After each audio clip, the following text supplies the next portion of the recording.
more than CBS. If there's a game I want to on CBS, I'll watch CBS. I like the chemistry between Strahan. I think Terry Bradshaw is funny as hell still. And only one I really don't like, maybe because he's a Cowboy, is the Cowboy ex-Cowboy head coach there. Jimmy Johnson. Jimmy Johnson. I don't like him at all. I hear a little bit of bias there. Yeah, there is, but I mean, it's just goddamn Cowboys. Take that off the screen, all right? We don't want to hear about the Cowboys. But what do you think, CJ? What do you think about which broadcast do you watch? I know you watch the Jets, which is on CBS, but if you have a choice, which one would you watch? If I had a choice, all right. Now my personal choice, my dream team would that I wish would call every football game is obviously Chris Collinsworth and his name escapes me. Mike Tirico? Yeah. Mike Tirico? No, before him. Al Michaels. It was Al Michaels. Al Michaels. Yeah. Al Michaels. There was just something about Al Michaels and Chris Collinsworth. The chemistry Chris that they Collinsworth. had. But see, here's the reason why I like Chris Collinsworth is because he gives it to you from a player's point of view. Now, I know sometimes when he says things, he kind of makes you scratch your head, but he does add a little bit more of an element of passion. But for me, nothing will beat Pat Summerall and John Madden. Yeah, of course. Nothing. There is I tell you who's very, very close to that right now, and in my eyes, and you only hear him on the radio, Kevin Harlow and Kurt Warner. I know. I think those guys are. He's a screamer. I hate Kevin Harlan is great. Screams too much though. I love the way he calls a game.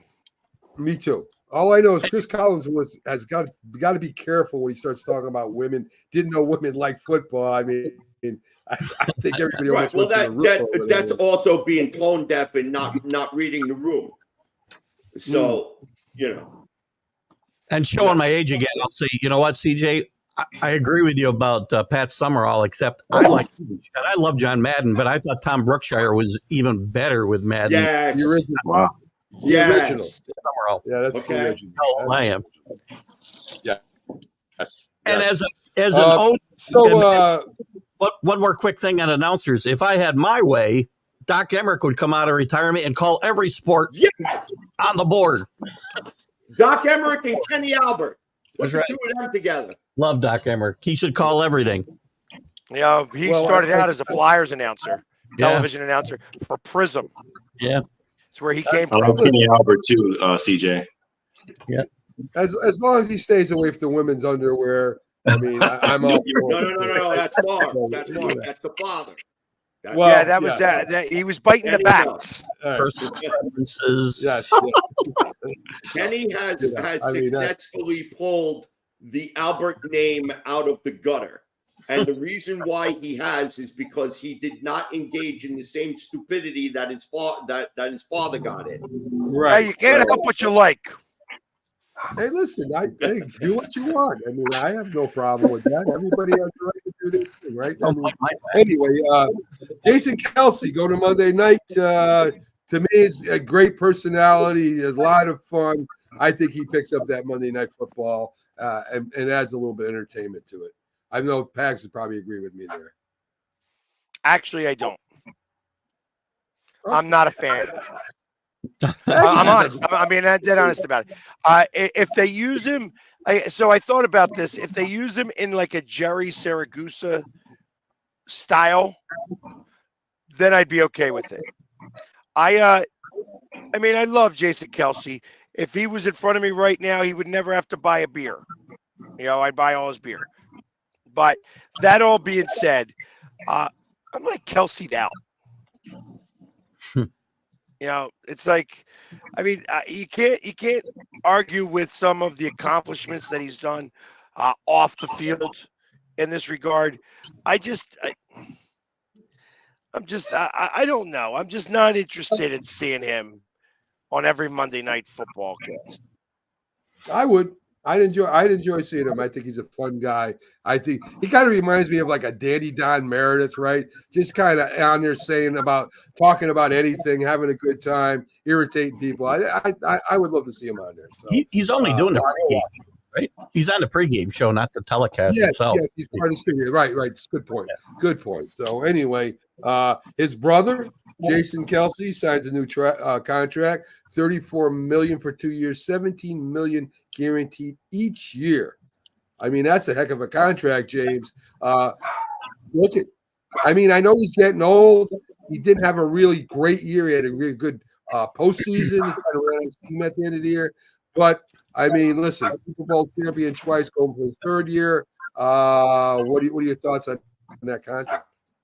He deserves it, and I think he's going to play well again the next year. I mean, if he drops off, it may be slightly. I mean, he's playing tight end. You look at the success of Tony Gonzalez. I mean, this guy played into years when he played for Atlanta, and I mean, obviously, he was really great when he was with Kansas City, but he did some great things in his older age with Atlanta. They went to did he go to the Super Bowl with them?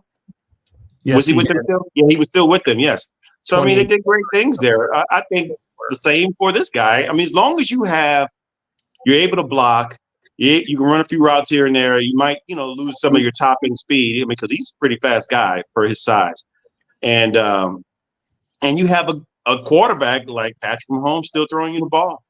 I don't see it dropping off, but maybe a tad. But $17 million, I think that's a steal for him. Good evening to Rick Sherlock, one of our most loyal fans on the whole network. He's always on every show. So thanks for joining us tonight, Rick. Let's see. Frank Gore Jr., son, of course, the great Frank Gore, signs with Buffalo as unrestricted free agent. I think that's a great move. I mean, it's almost like a no loss thing. If he's not as good or the kind of player you want, you cut him. You only spend a couple $100,000 on him. He could turn out to be a great football player. CJ, what are your thoughts? Well, I tell you something. If he's anything like his father, he definitely will have longevity in this league. So the only thing that he needs to do is just go out there, ball out, prove that you belong. And you know what? We could be talking about him the same way we keep talking about Brock Purdy. Yeah, maybe so. I don't know.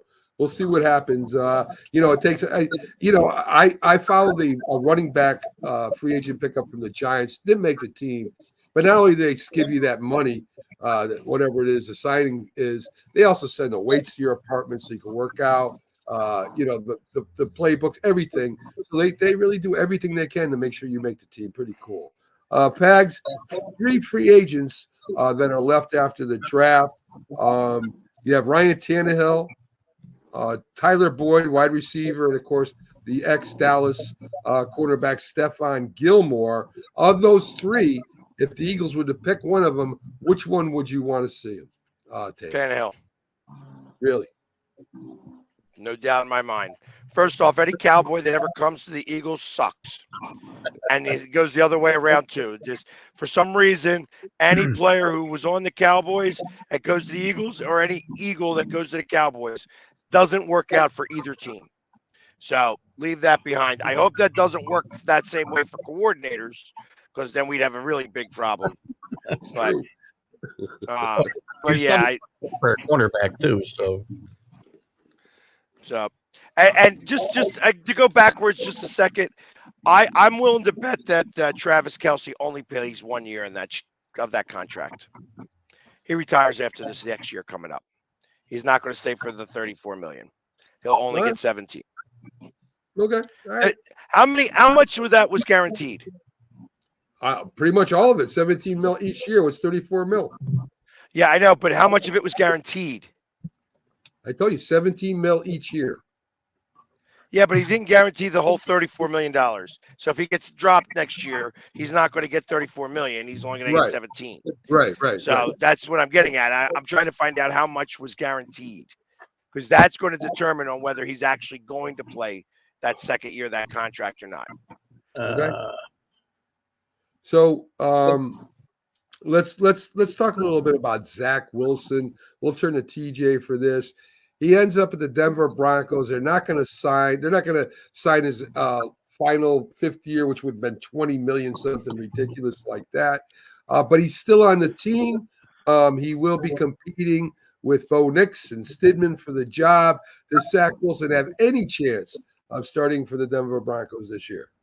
Nope. Once he gets cut, he ends up in the CFL if he ends up playing professional football ever again. Okay. All right. I like Keith's face. He'll get a job somewhere. Yeah, I'm sure he will. Not But play. I mean, he really doesn't need a job because I mean, what, his grandfather or his father owns JetBlue or whatever, so his future's already set. Plus whatever contract that he got from the New York Jets. So I mean, he's not going to be hurting for money. So the question, whether or not, is if he wants to prove to the world that he is a competent starting quarterback, then should have taken my advice and should have stepped out and went to the CFL, and followed the route of Doug Flutie and actually learned how to play the position, and then maybe try to reintegrate back into the NFL at some point in the You're future. so wrong.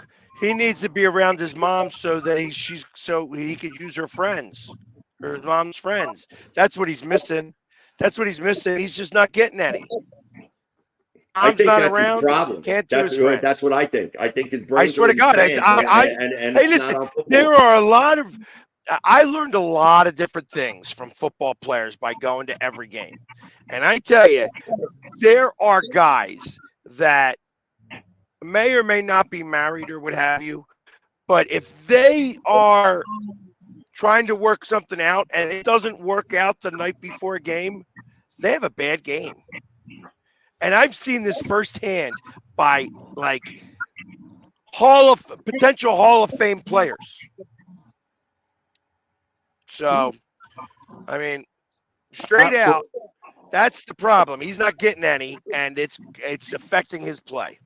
Well, I wouldn't know about that. I mean, because for me, it's like, I know when I played pickup deck hockey, not like it's a real big thing, but I mean, if I didn't get any the night before, I knew I was taking the court and I was going to be pissed off. It was just a matter of just how many goals I was going to score. So I'd be interested to see what Sean Payton can do with him. I'm not saying he's going to start, but I'd be interested to see if he can flip his career around, to be a competent backup. We'll see. I don't know. And Chris is saying Russell Wilson to be the Messiah in Pittsburgh. What are you talking about? Russell Wilson won't even get a snap in regular season play in Pittsburgh. Messiah. Chris is up there in Toronto. He might be thinking about the Argonauts tonight, but anyway, my thoughts on Russell Wilson are well documented. I think he's done, and I think he's been done, and I agree with Pags. I think it all depends on who wins the training camp. If Russell Wilson plays better than Fields in training camp, or vice versa, that who ends up starting the season. So that's fair. I can agree with that. Yeah. And if it's Russell Wilson, then the coach gets his first losing season. That's so that ought to be about right. That might happen. I don't know about that. If because I think that Mike Tomlin is not one to kind of let somebody go out there and languish. Like, especially if you're on a 3-game or 4-game losing streak, he will put boot to ass and make a change if he needs to. And not only that, he should make wins the job. Not only that, I mean, look at the quarterbacks he's had the last couple of years, and he's still made it over 500. That's a defensive team. They don't rely on their offense as much as other teams do. So, interesting. The coaching. Yeah, definitely. So I got to let you guys in on something. I talked to Pags about this. My co-host and I thought my good friend Jack Hirsch set me up on the Golden Gloves boxing show, right? Before we got in, he wanted my opinion on who I thought would win Jake Paul versus Mike Tyson.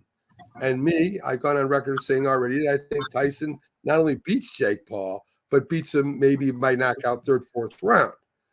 Then he asked me who I would pick versus, try to remember his name now, going to fight Fury. Pags, I tell you his name earlier. I can't remember his name now. Usyk. He says, does he have a puncher's chance against Usyk? And I said, well, puncher's chance means, whatever. He gets one lucky shot in, 2 good shots, and maybe he can beat him. So he brings on Franklin Terzo, tells him what I said. And, of course, Franklin Terzo says he has no chance at beating Usyk, Alexander Usyk. So I want to get your guys' thoughts on this. Mike Tyson versus Jake Paul first. This is a real fight now, guys. This is an exhibition. The rules are a little different. They kind of favor Tyson because they're quicker rounds and less rounds. So the shape he has to be able to fight in bursts, which I think Mike Tyson can do. And I think the heavy gloves also favor him. He's going up against Jake Paul, who's never beat a professional fighter. He even lost to Fury's brother. So your thoughts, with all that being said, who wins this fight, Tyson or Jake Paul? Pax, since you're next to me, I'll let you go first. Not even a question. It's Mike Tyson. Okay. No questions asked. The fact that I was surprised that they sanctioned a fight with 8 rounds and 2-minute rounds. Like that's an odd one. I thought to sanction fights, it has to be just like every other fight. So like they do 4-round fights, but there's got to be 3-minute rounds. I didn't realize you could sanction a fight with different time in the rounds. I guess they can basically do what they want as long as they sign off on it. James, do you have anything different? You think Jake Paul beats Tyson?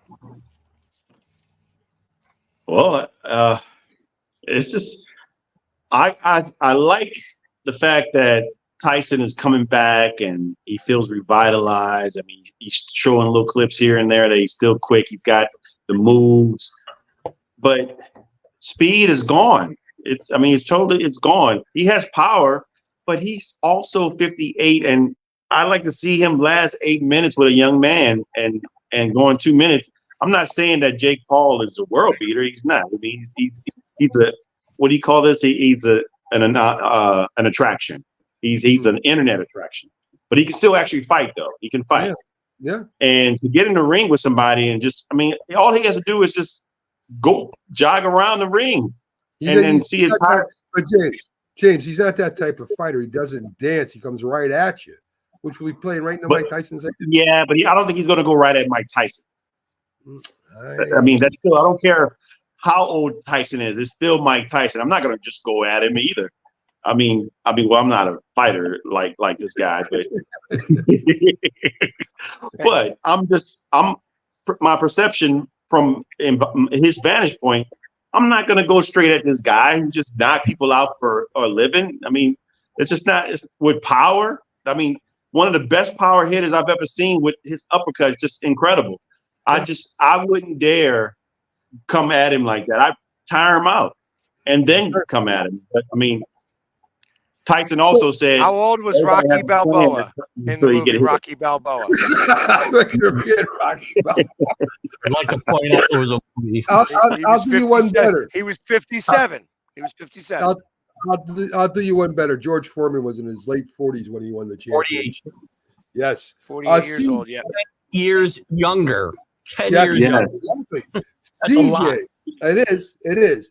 CJ, if it goes to the 8th round and it's a split decision, people think it will be Tyson who will get the win for the WBC. That's just because if Tyson lasts that long and he does put a good showing, they're probably going to give him the decision. I think that Jake Paul's going to get an education in boxing going up against Mike Tyson. Thank you. And I think that probably as much of a gimmick as a lot of people seem to think, I think that this could actually be a learning experience for Jake Paul, because if he really does have the drive and determination that he does want to be a professional fighter, who better to learn from than the guy who pretty much ruled the game for almost a decade? So, and I think that a lot of people are selling Mike Tyson short. Like, even though, James said that the speed may be gone a little bit and so on, but the boxing IQ is still there. And so whatever it is that he lacks in speed, he's going to make up for in other ways. Yeah, and he's got his hand speed is there. It's just the speed around the ring. His hand speed is still there. His hand speed is what it was 20 years ago. That's silly. It's right, but it's still faster than most. Listen, I think that Texas Boxing Association, whoever sanctioned this, it's criminal that they sanction a 58-year-old man who hasn't been in the ring in 20 years to fight in this thing, and they're setting themselves up for something really bad to happen. I know very little about Jake Paul, very little. I don't need to. Mike Tyson hasn't fought in 20 years. I know a lot about being 58 and older, and was not an elite prize fighter, I can tell you that. But and the difference between him and George Foreman hadn't sat out 20 years. Foreman was 48 years old, not 58. Didn't he just fight Roy Jones Jr.? Who? No. Tyson. Oh, yes. No. Yes. Yeah, they did. Celebrity but not it was an exhibition, like you said. Yeah, right. It was like a 3-round. Yeah, it was. And George Foreman did 20 years. George Foreman did take a break from boxing, and he was not 20 years. A preacher for a while. Keith, you just don't like Mike Tyson. Let's be honest. No, I like Mike Tyson a lot. I'd hate to see Mike Tyson go out here and get hurt. 58-year-old man should not be. I love Mike Tyson, man. But a realist. You guys are backpedaling now, right? This fight just intrigues me, like most of all. And the reason being is because just having Tyson come back into pro boxing, could be the B12 shot that this sport needs in order for people to start being interested in it again. Mike Tyson's going to need the B12 shot. You're right about one thing, CJ. This is a great commentary on the state of heavyweight boxing. Is that this is what matters, and even if he were to win, is dead. Boxing is dead. Well, there you go. And even if he were to win, it's not like he's going to revive the division, because how many is he going to fight for another 10 years? No, he won't. But I mean, still, there would probably be the younger generation that would look and say, "Look, if Mike Tyson can do it at his age, then I can go out and do it," and he can maybe inspire a younger generation. So this is train wreck TV at its best. I mean, you gotta blame people like Don. What's his name? King. Don King, because he took all the money from all the premium heavyweight fighters that were out there. They got robbed by guys like him. So they changed sports. They go play football now. You got defensive linemen, people, because you think about it, most of those guys were like 6'5", 6'6", 240 pounds, 250 pounds heavyweights. I mean, like George Foreman. For the most part, they weren't that big. You know what boxing needs? They're 230, 240. Boxing needs a Don King. Ever since he's been gone, I'm serious. That's what you need. You need somebody to hype it up. That's why we're talking about this Jake Paul thing, because Jake actually hypes it up some. There's no hype behind any of these fights anymore. You got to go to guys that are 60 plus years old to get boxing knowledge from Jack and Frank.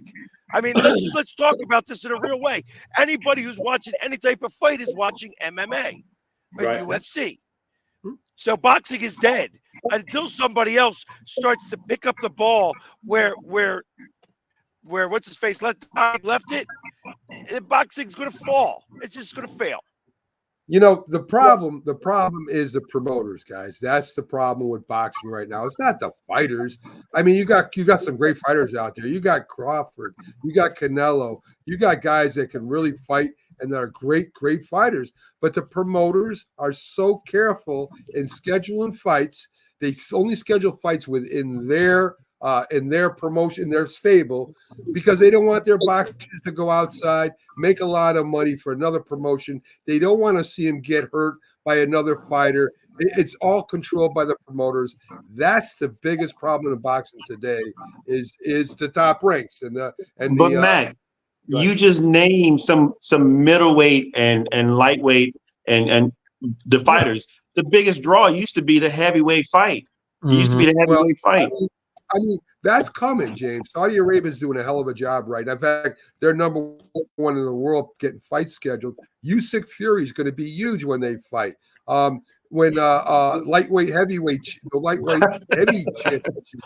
What? I'm just saying, it's going to be huge. It's going to be huge when they fight. CJ, what do you think about the Rangers Hurricane series? Because I tell you, I'm already bored with this boxing talk. Mike Tyson playing in that series because he shouldn't be playing there either. But. Go ahead. All right, Since we only have 5 minutes left in the show, we might as well talk about it. Rod Brindamore versus the Rangers. What do you think? I tell you something. This is a series that Ranger fans have probably already known that was going to happen. And I tell you, this is going to be probably, and I think the winner of this series wins the Stanley Cup. And I honestly feel like the Rangers have enough firepower to get this done in 6 games because Carolina still has goaltending issues. And I think that Peter Laviolette has finally figured out Rod Brindamore and his defensive system, especially on the penalty kill, where he likes to stand 4 guys up at the blue line and make it play dump and chase. But here is on the other hand, can the Rangers defense continue to play at the level that they're playing like they did versus the Capitals? I feel like that even though the Rangers swept the Capitals, we did not see full 100% New York Ranger hockey.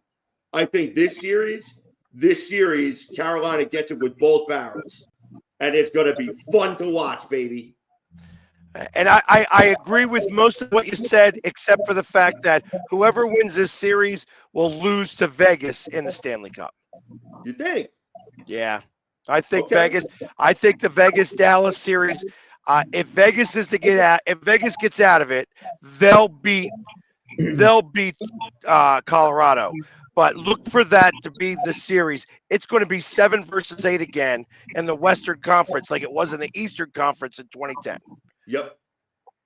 That's what it's going to be. There's a very real possibility because Vancouver just still doesn't look like the juggernaut that they did during the regular season. Thatcher Demko, he's still a question mark for the next series. I mean, the Bruins right now are just basically counting the days until they face the Florida Panthers. And I have a feeling that that series is going to go 7 games. So the winner of Carolina Rangers is going to be facing a tired hockey team, whoever they play in the ECF. And that's going to be its own separate, interesting storyline to go with it, because does Florida pull up another upset? Because right now, the Bruins are having nightmares after what happened last night in Toronto. Yeah. So I think the Edmonton Colorado series, I think as much as firepower as Edmonton got, Colorado is back in form again. They have no defense, Edmonton. That's their problem. Well, we're getting to the top of the hour, guys. The last thing I want to say, what a great time it is to be a New York fan, Philadelphia, but to be a New York fan with the Yankees, the Rangers, the Knicks. What could you ask for? Are the Yankees any good? Because I know that the Phillies are leading the league with wins at 21. How good is Joey Gallo batting? Do you know how good Joey Gallo's batting now that he's not a Yankee? I don't care. I don't care. He's on the disabled list. Yeah, he's disabled. Anyway, is the over 200? That's all we care about. He is 200. I want to thank everybody for tuning in. Thanks for the likes, loves, and happy faces and all the comments.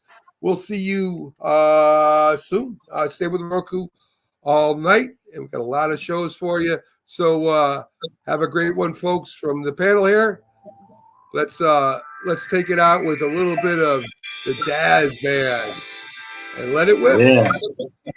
You're about to get us banned again? Is that what you're about to do here? You're putting on this band music to get us banned, get us taken off the airwaves? That's why you got to talk over it all the time? Yes, guys. Thank you. Have a great day, folks.